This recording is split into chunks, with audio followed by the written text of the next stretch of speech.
बोलो श्री सत्यनारायण भगवान की जय। पहला अध्याय। एक समय नैमिषारण्य तीर्थ में शौन आदि 84,000 ऋषियों ने श्री सूत जी से पूछा, हे प्रभु, इस कलयुग में वेद विद्या रहित मनुष्यों को प्रभु भक्ति किस प्रकार मिलेगी तथा उनका उद्धार कैसे होगा। हे श्रेष्ठ मुनि, कोई ऐसा तप कहिए जिसमें थोड़े से समय में पुण्य प्राप्त हो तथा मनवांछित फल मिले। वह कथा सुनने की हमारी इच्छा है। सर्वशास्त्र ज्ञाता श्री सूत जी बोले, हे वैष्णवों, मैं पूज्य आप सबने प्राणियों के हित की बात पूछी है।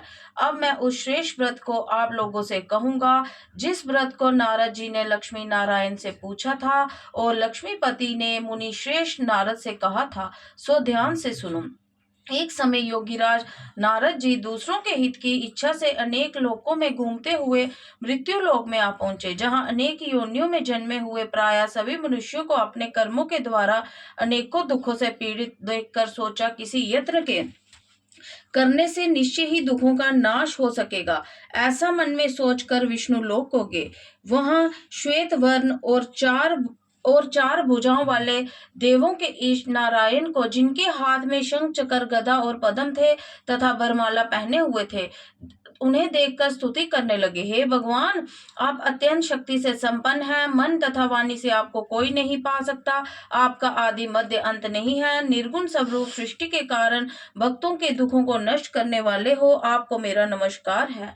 नारद जी से इस प्रकार की स्तुति सुनकर विष्णु भगवान बोले कि हे मुनि श्रेष्ठ, आपके मन में क्या है? आपका किस काम के लिए आगमन हुआ है? निसंकोच कहो। तब नारद जी बोले, मृत्यु लोक में सभी मनुष्य जो अनेक योनियों में पैदा हुए हैं, अपने अपने कर्मों के द्वारा अनेक प्रकार के दुखों से दुखी हो रहे हैं। हे नाथ, मुझ पर दया रखते हो तो बतलाइए कि उन मनुष्यों के सभी दुख थोड़े से ही प्रयत्न से कैसे दूर हो सकते हैं। श्री भगवान बोले, हे नारद, मनुष्यों की भलाई के लिए तुमने बहुत अच्छी बात पूछी है।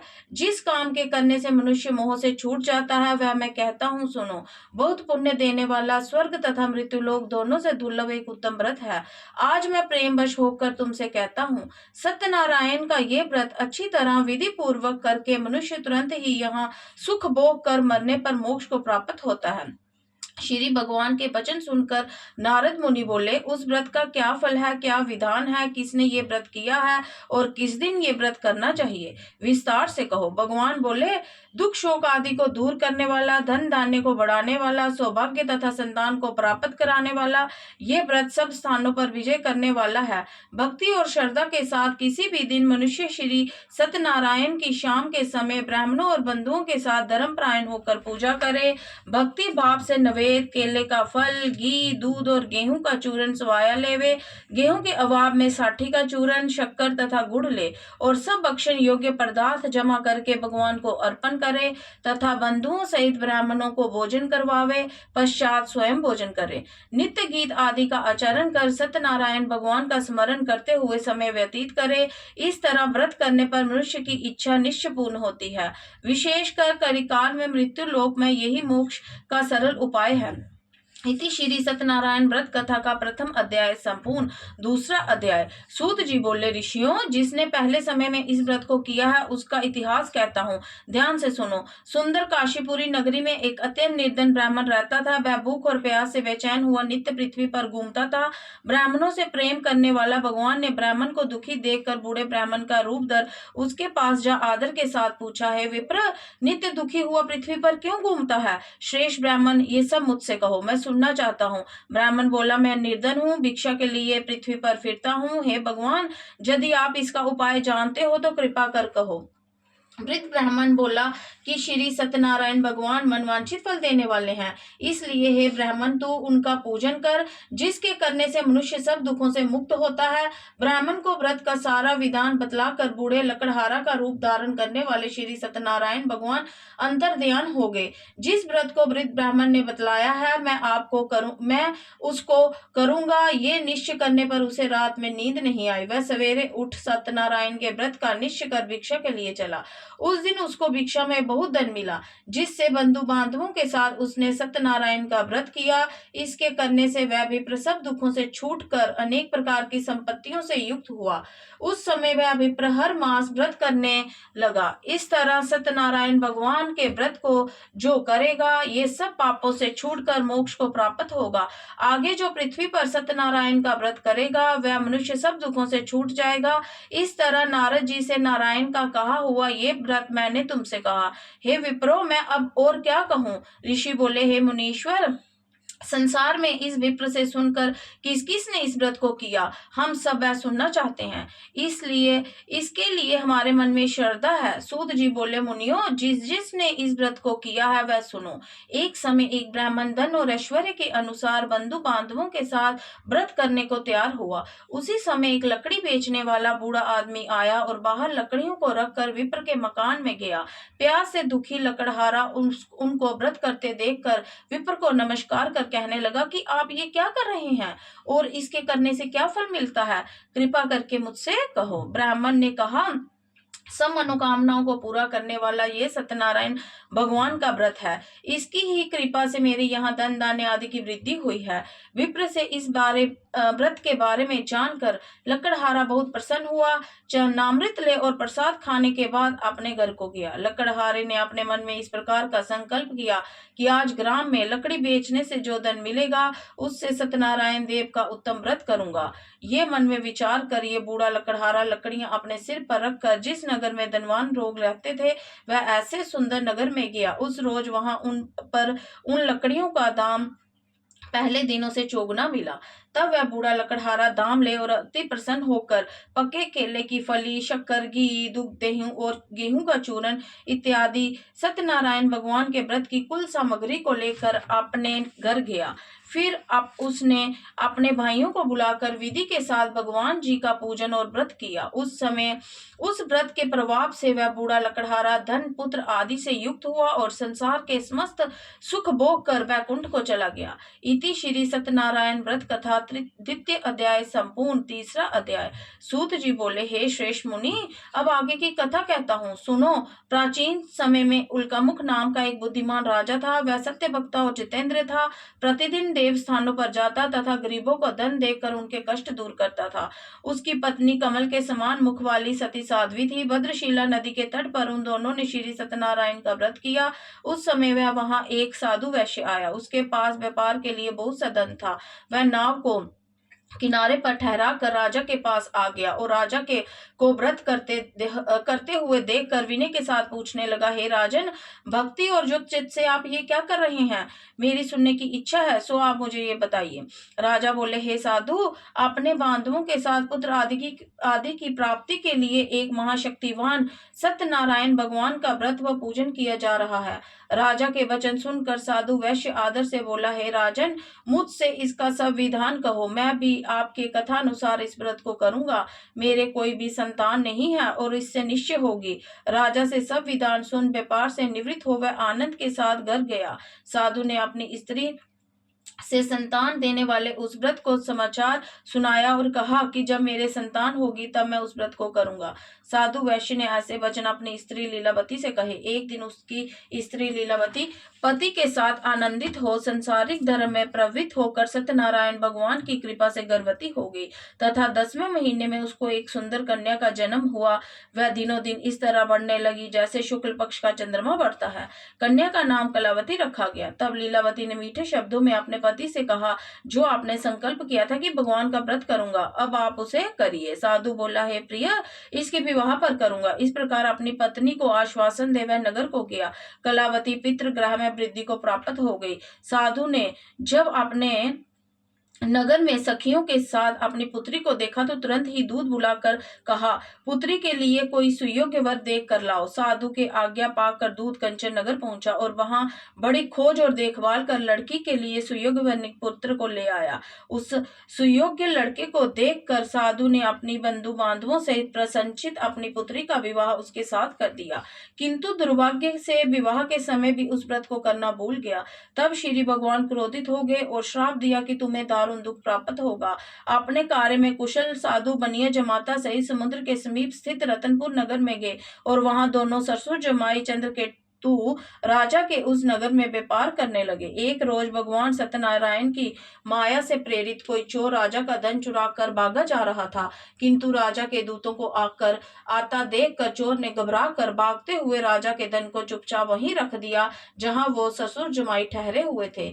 जब दूतों ने उस साधु वैश्य के पास जाकर राजा के धन को पाया तो दोनों को बांध कर ले गए और प्रसन्नता से दौड़ते हुए राजा के समीप जाकर कहा, ये दो चोर हम पकड़ कर लाए हैं। राजा की आज्ञा से उनको कठिन कारावास में डाल दिया और उनका धन छीन लिया गया। सत्यनारायण भगवान के श्राप द्वारा उनकी पत्नी भी घर पर बहुत पीड़ा तथा भूख प्यास से अति दुखित हो अन्न की चिंता में कलावती एक ब्राह्मण के घर गई। वहां उसने सत्यनारायण भगवान का व्रत होते देखा, फिर कथा सुनी तथा प्रसाद ग्रहण कर रात को घर आई। माता ने कलावती से कहा, पुत्री अब तक कहाँ रही व तेरे मन में क्या है? कलावती बोले, हे माता, मैंने एक ब्राह्मण के घर श्री सत्यनारायण भगवान का पूजन देखा है। कन्या के वचन सुनकर लीलावती भगवान के पूजन की तैयारी करने लगी। लीलावती ने परिवार और बंधुओं से श्री सत्यनारायण भगवान का पूजन किया और भर मांगा, मेरे पति और दामाद शीघ्र आ जावे, और साथ ही प्रार्थना की कि हम सबका अपराध क्षमा करो। सत्यनारायण भगवान इस व्रत से संतुष्ट हो गए और राजा चंद्रकेतु को स्वप्न में दर्शन देकर कहा, हे राजन, दोनों वैश्यों को प्रातः ही छोड़ दो और उनका सब धन जो तुमने ग्रहण किया है दे दो, नहीं तो मैं तेरा धन, राज्य, पुत्र आदि सब नष्ट कर दूंगा। राजा से ऐसे वचन कहकर भगवान अंतर ध्यान हो गए। प्रातः काल राजा चंद्रकेतु ने सभा में अपना स्वप्न सुनाया, फिर दोनों वन्निक पुत्रों को कारागार से मुक्त कर सभा में बुलाया। दोनों ने आकर राजा को नमस्कार किया। राजा मीठे वचनों से बोला, हे महान बाबू, भाविवश ऐसा कठिन दुख प्राप्त हुआ है, अब तुम्हें कोई भय नहीं। ऐसा कहकर राजा ने उनका ने वस्त्र आभूषण पहनाए तथा उनका जितना धन लिया था उससे 2 गुना धन देकर आदर सहित विदा किया। दोनों वैश्य अपने घर को चल दिए। इति श्री सत्यनारायण व्रत कथा 3 अध्याय संपूर्ण। 4था अध्याय। सूत जी बोले, वैश्य मंगलाचार करके यात्रा आरंभ की और अपने नगर को चले। उनके थोड़ी दूर निकलने पर दंडी वेशधारी सत्यनारायण ने उनसे पूछा, हे साधु, तेरी नाव में क्या है? अभिमानी बन्निक हंसता हुआ बोला, हे दंडी, आप क्यों पूछते हो? क्या धन लेने की इच्छा है? मेरी नाव में तो बेल और पत्ते भरे हैं। वैश्य का कठोर वचन सुनकर भगवान ने कहा, तुम्हारा वचन सत्य हो दंडी। ऐसा कहकर वहां से दूर चले गए और कुछ दूर जाकर समुद्र के किनारे बैठ गए।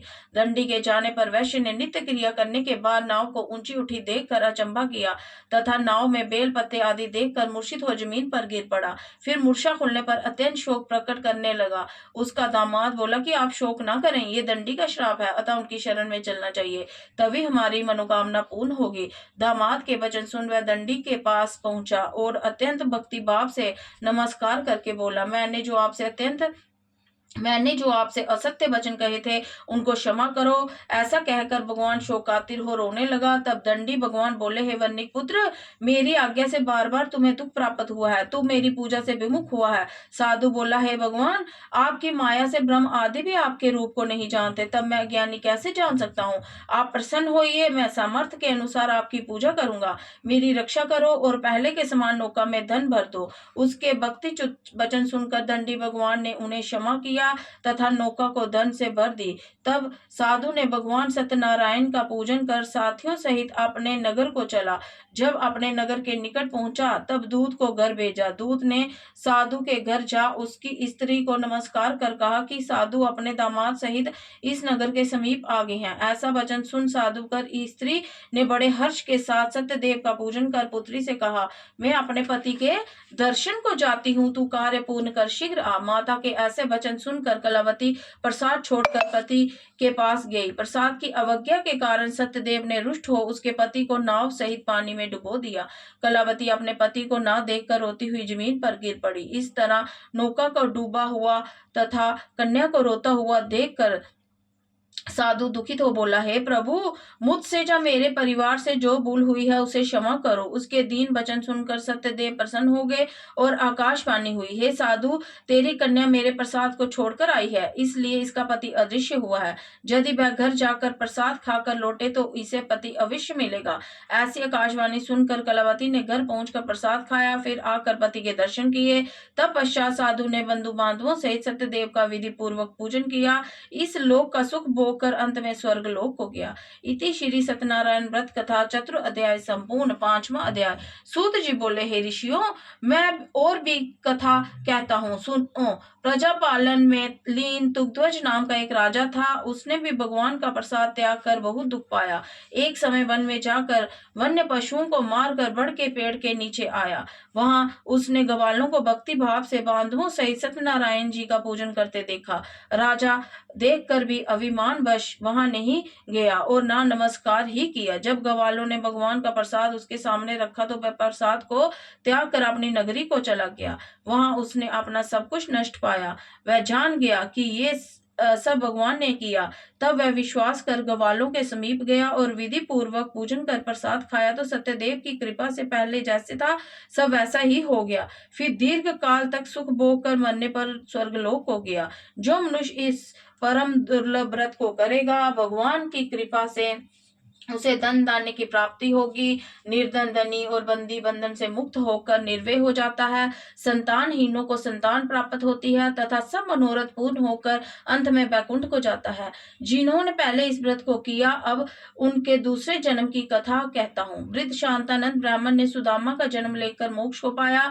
उल्कामुख नाम का राजा दशरथ होकर वैकुंठ को प्राप्त हुआ। साधु नाव के वैश्य ने मोर ध्वज बनकर अपने पुत्र को आरे से चीर कर मोक्ष को प्राप्त किया। महाराज तुग्ध्वज ने स्वयं भस्म होकर भगवान में भक्तिच्युत हो कर्म कर मोक्ष की प्राप्ति की। बोलो श्री सत्यनारायण भगवान की जय।